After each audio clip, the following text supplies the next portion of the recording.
Welcome to doctor Mykleese music therapy channel. இன்றைய பதிவிலையும் faithfulness என்ற தலைப்பில் சில செய்திகளை நம்ம பகிர்ந்துக்கலாம். சென்ற பதிவில் பார்த்தோம் ரோல் டிஃபைனிங் அப்படின்ற கருத்தில் அந்த பேசிஸில் நம்ம எப்படியெல்லாம் ஃபெய்த்ஃபுல்லாக இருக்கணும், எந்தெந்த வேலையில் கமிட்மெண்ட்டை நம்ம காட்ட முடியும் அப்படின்னு பார்த்தோம். ஆனால் over the period we grow and develop, we grow and learn, we grow and mature அப்படின்னு பார்த்தா க்ரோத், டெவலப்மெண்ட் அண்ட் மெச்சூரிட்டி இது மூணு ஒரு கான்குரண்ட்டு நம்ம சில பதிவுகளுக்கு முன்னாடி பார்த்துருக்கோம். அது எப்போவுமே அதை தொடர்ந்து மனசில் வச்சுக்கணும். உளவியலை அடிப்படையில் பேசும்பொழுது growth and development, growth and learning, maturity and learning அப்படின்னு அந்த லெவலில் ஒரு விஷயத்தையும் பார்க்கும்பொழுது நம்மளோட கமிட்மெண்ட்ஸ், நம்மளோட வேல்யூஸ், நம்மளோட loyal to the activities, it may likely to evolve over the period. அது கொஞ்சம் கொஞ்சமாக நல்லபடியாக வளர்கிறதுக்கு நிறைய வாய்ப்பு உண்டு. அப்படி as we mature and learn என்ன ஆகும், நம்மளோட ப்ரியாரிட்டிஸும் நம்மளோட கோலும் நம்மளோட commitment towards our work it also நிச்சயமாக அதுவும் வளர்ந்து பெரிய அளவில் வேறு லெவலில் கமிட்மெண்ட் இருக்கும். இதை மறுபடியும் ஸ்கூல் போகிற லெவலில் துவங்கினமான ஒரு 12ஆம் வகுப்பு படிக்கிற வரைக்கும் ஸ்கூலில் நல்லபடியாக நல்ல பேர் வாங்கணும், மிஸ்ஸு கொடுக்குற ஹோம்ஒர்க் எல்லாம் சரியாக பார்க்கணும், நம்மளுக்கு நல்ல பேர் கொடுக்கணும், குட் பாய், அப்புறம் ஒரு தடவை ஸ்டார் வாங்கணும், மானிட்டர் பண்ணுறதுக்கு கிளாஸ் மானிட்டராக இருக்கணும் அப்படின்லாம் ஒரு கமிட்மெண்ட்டு, ஒரு வேல்யூஸு அதெல்லாம் நம்ம ஸ்கூல் லெவலில் வளர்த்துக்கிறது நியாயம்.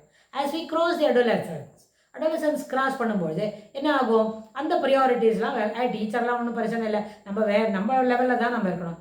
ஏற்கனவே அடோலசன்ஸ் வரும்போது நிறைய விதத்தில் ஸ்ட்ரெஸ்ஃபுல் சுச்சுவேஷன்ஸை ஃபேஸ் பண்ண வரும். அதில் இந்த என்ன ஆகும், ஃபெய்த்ஃபுல்னஸ் டு தி ரோல் அப்படின்றது கொஞ்சம் என்ன பண்ணுவோம், we will evade it, we want to ignore it, we want to overcome that அப்படின்னு இருக்கும். எதையும் ஓவர் கம் பண்ண முடியாது, we should face the situation.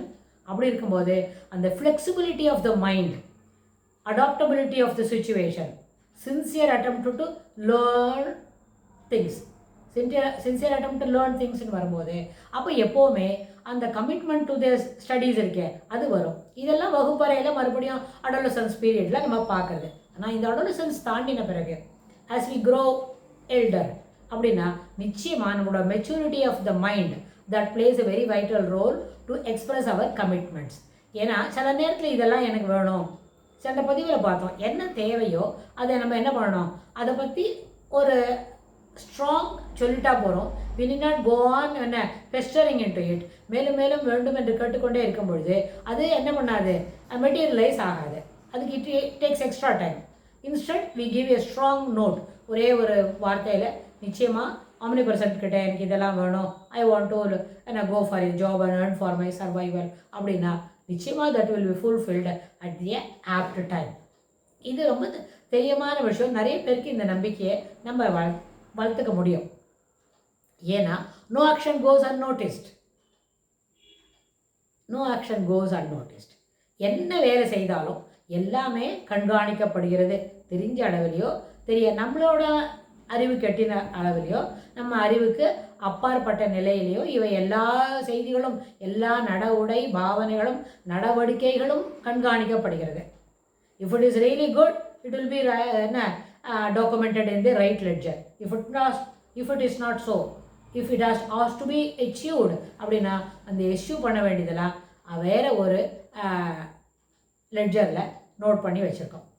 அதனால் அதுக்கு தகுந்த மாதிரி the more positive vibration you are extending to the universe அப்படின்னா நம்ம சமுதாயத்துக்கு என்ன கொடுக்குறோமோ அது நம்மளுக்கு பன்மடங்காக திரும்பி வரும். அப்போ என்னாச்சு, அந்த loyalty, commitment, faithfulness towards our work அப்படின்றது தொடர்ந்து நம்மிடையே என்ன பண்ணோம், நல்ல பல உணர்வுகளை ஏற்படுத்தி தரும். அந்த உணர்வுகளை நம்ம மேலாண்மைப்படுத்தும் பொழுது, மேலாண்மை ஆஃப் உணர்வுகள் அப்படின்னு உணர்வு மேலாண்மை என்பதை நம்ம கை கொள்ளும் பொழுது நம்ம எந்த விதத்தில் சமுதாயத்தில் பங்கு பற்றினாலும் அதற்கு ஒரு நல்ல பிரதிபலன், நல்ல விளைவுகள் ஏற்படுவதற்கு வாய்ப்புகள் உண்டு. ஸோ இந்த அடிப்படையில் நம்ம as we grow and learn என்ற அந்த வரிசையில் as we grow and learn we should prioritise our வேல்யூஸ்க்கு முக்கியத்துவம் கொடுத்து அதுக்கு தகுந்த மாதிரி நம்மளோட வேலைகளை சிறப்பாகிறதுக்கு முயற்சி பண்ணணும்.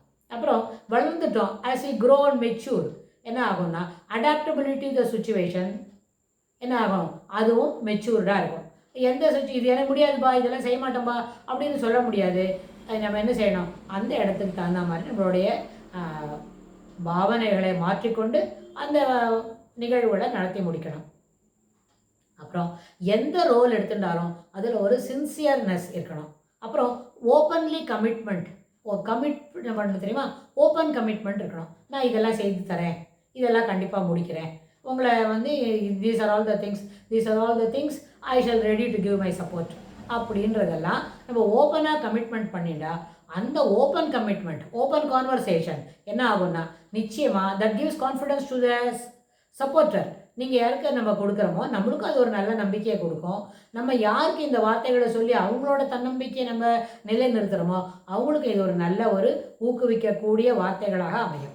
ஒரு நம்பிக்கை ஊட்டக்கூடிய உணர்ச்சிகளை வரவழைக்கும். I am here to support you, don't worry அப்படின்னு சொன்னால் that is a commitment. You are giving assurance to them. தேர்வாய் அது என்ன ஆகும், நல்லபடியாக அவங்களுக்கு ஒரு தன்னம்பிக்கையை வளர்க்கும். சரி, நம்மளுக்கு வந்து சப்போர்ட் பண்ணுறதுக்கு இருக்கிறாங்க அப்படின்னு. If there is a need, இந்த need of the our 12th ஹவரில் ஒரு ப்ரிப்பரேஷன் இருக்குது, அதுக்கு நமக்கு சப்போர்ட் வேணும்னா we have a good strong hand to support us அப்படின்ற ஒரு கான்ஃபிடன்ஸ் நமக்கு கிடைக்கும். So open commitment, openly giving words to commit others. அவங்க பண்ணுவாங்கப்பா போய் கேட்கலாம் அப்படின்னு நினச்சிக்கிட்டு வந்து நம்ம செய்ய முடியாது போயிட்டு படுத்துனா will have to cut a sorry figure. அது பண்ண வேண்டாம்.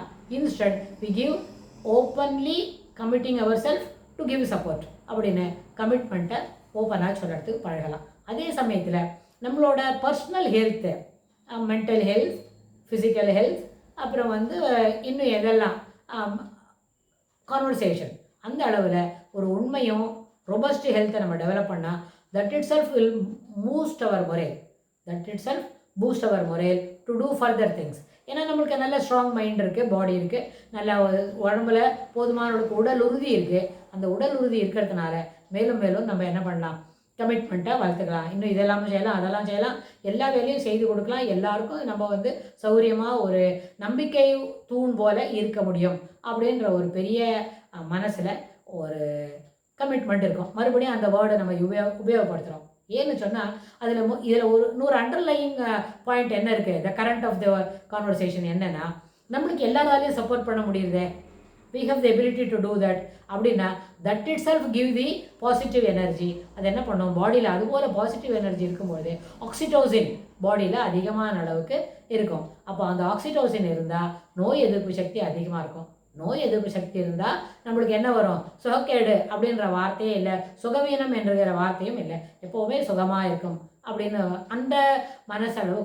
ஏன்னா தன்னம்பிக்கையை வளர்க்கக்கூடிய சில செய்திகளை செய்து நம்மளோட உழைப்பினால நம்மளோட commitment of actions, commitment to the situation, அது என்ன பண்ணும், எதிர உள்ளவங்களுக்கு, மற்றவங்களுக்கு, சமுதாயத்தில் இருக்கிறவங்களுக்கு, இல்லை ஃபேமிலி மெம்பர்ஸ்க்கு, ஓவர் இட் இஸ் நேரோட்டர்ஸ் அப்படின்னா அவங்களுக்கு இது ஒரு பெரிய வளப்பமான மனநிலைகளை தருகிறது என்றால் அது இன் ரிஃப்ளெக்ஷன் நம்மளுக்கு என்ன செய்யும், நல்ல விதமான உணர்வுகளை காட்டித்தரும் அப்படின்னு சொல்ல முடியும்.